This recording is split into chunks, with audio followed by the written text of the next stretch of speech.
It's time for the next feature now, and we are talking about everyone's favourite topic, barbecues. And we have none other than Genevieve Taylor going to talk to me about the kind of revival of the Great British Barbecue and the comeback, and what's hot and what's not. Welcome to the show, Genevieve. Hello, thanks for having me. You're welcome. We're talking about how the barbecue's changed over the years and what's kind of current. Some of the traditional classics which we found on this poll, I guess, such as the beef burgers and the classic coleslaw and potato salad, are kind of on the way out. Would you like to share your input on this?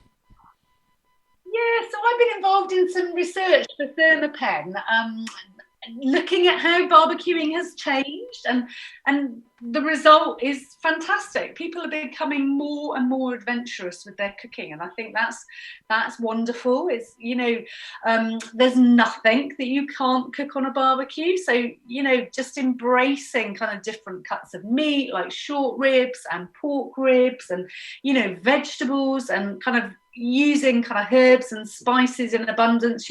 We can create really, really exciting kind of flavorful dishes cooked on a barbecue.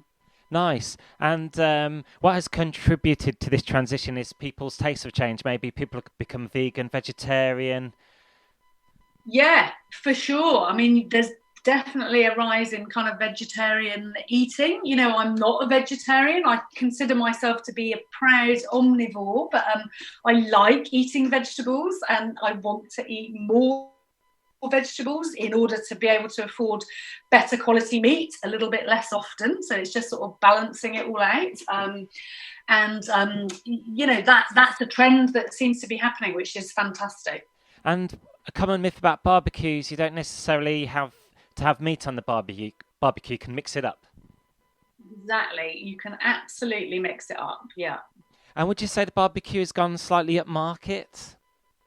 Yeah. I mean, I think, upmarket, I'm not sure if it's upmarket. It's just, I think people are being braver. They're being more adventurous, and they are willing to kind of, try different things, which is really encouraging. So my job as a kind of fire chef is to try and teach people how to get it right. And so I've written a load of tips for Thermapen, just to kind of, just allow people to kind of feel confident about barbecue cooking, that they're not going to spend money on a really beautiful piece of meat and then get it wrong. And furthermore, I did mention upmarket without kind of sounding too posh, but gourmet and lamb koftas and even prawns and spatchcock chicken as well are on the list. Exactly. Yeah, exactly. And it's just about knowing a little bit about how fire works. So in fire cooking, you either cook directly over the fire or you cook indirectly, which is off to the side of the fire, and there's like a temperature gradient between the two. And in many, many cases, it's better to cook your food indirectly over a slightly lower heat. Cook it more gently for a little bit longer. You'll get a sort of more flavorful, more tender result. And the other thing that I'm a real advocate of is using a temperature probe in barbecue. We've got this saying that it's done when it's done. You can't cook to time with barbecue cooking. So using a temperature probe just guarantees that when it's cooked, and that's really important. It just gives you confidence, because everybody's fire is slightly different. It might be windy, it might be hot, it might be a little bit drizzly, let's hope not. So fires are variable.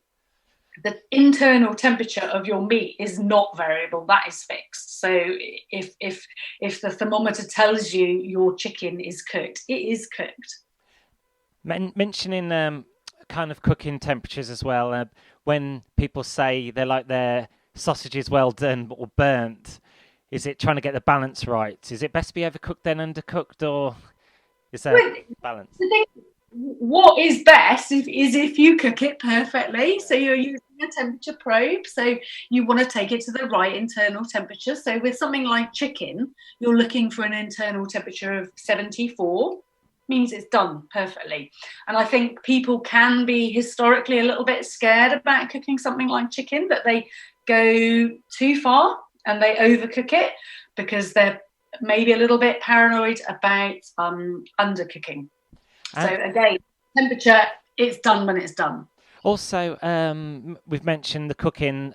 Some of the colder dishes now, salad bowls, they're kind of out the window, but replaced with some of the more kind of asparagus, hispy cabbage as well. I'm just looking up here.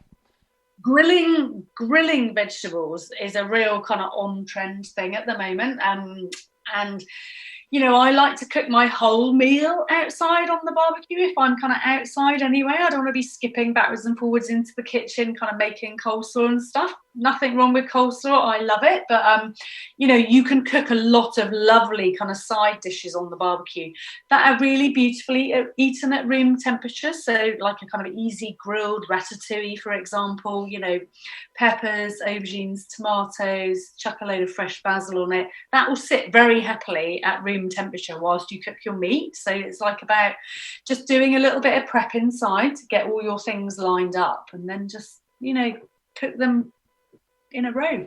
Lovely. And favourite sauces as well. Will the tomato ketchup always be supreme? But we are seeing some of the other outsiders kind of coming on in. The chili sauce, the salsa verde as well. Yeah, I mean, I love ketchup. You can't go wrong with ketchup, but I often put a squeeze of chili sauce in mine because I really like spice. And salsa verde is just like a wonderful kind of fresh, herby, vibrant, you know, like a kind of pesto, but with sort of different herbs and lemon and garlic. And it's just a lovely way of kind of waking up your food once you've cooked it. Just sort of hit it with sort of something fresh and zingy. And the old school barbecue as well.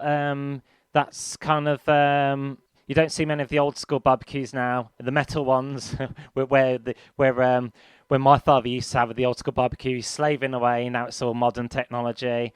But also on the list, the live fire barbecue as well. That's very popular. So fire pits are really super popular, kind of open fire cooking, and I think it's because fire's kind of mesmerizing, isn't it? If you light a fire and you've got kind of wood and a bit of smoke, and you know, people want to kind of come and hang around it. And I personally think that's why barbecuing is becoming so popular, because it's a really sort of lovely, sociable, informal, relaxed way of entertaining kind of family and friends. It's kind of low key and fun, isn't it? It's like the absolute opposite of a sort of sit down, knife and fork dinner party. It's just more relaxed, and that's the way I enjoy eating with my friends and family. And al fresco beverages as well. When in the old school days, barbecue people used to go down to the off license, get like a massive crate of lagers. But now we're seeing the craft beers, cocktails, being popular with popular drink with your dishes, barbecue dishes. Yeah, I mean, I really enjoy beer, but you know, there's so many lovely little independent craft breweries. It's, you know, it's really easy to find kind of interesting drinks now, isn't it? And it's more, people seem to be becoming a bit more discerning, which is fantastic. So it's not about kind of buying a whole crate of lager, like you say. It's about kind of getting something that's a little bit more celebratory, maybe, and also lots of, you know, making kind of non-alcoholic cocktails, lots of lovely juices and that sort of thing. And the cocktails as well, that they can be alcohol free as well, the mocktails.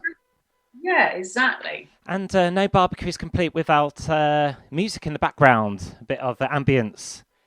Exactly, yeah. I'm a big music fan, so there's always music at my barbecues. And Bluetooth speakers, they've kind of made the barbecue...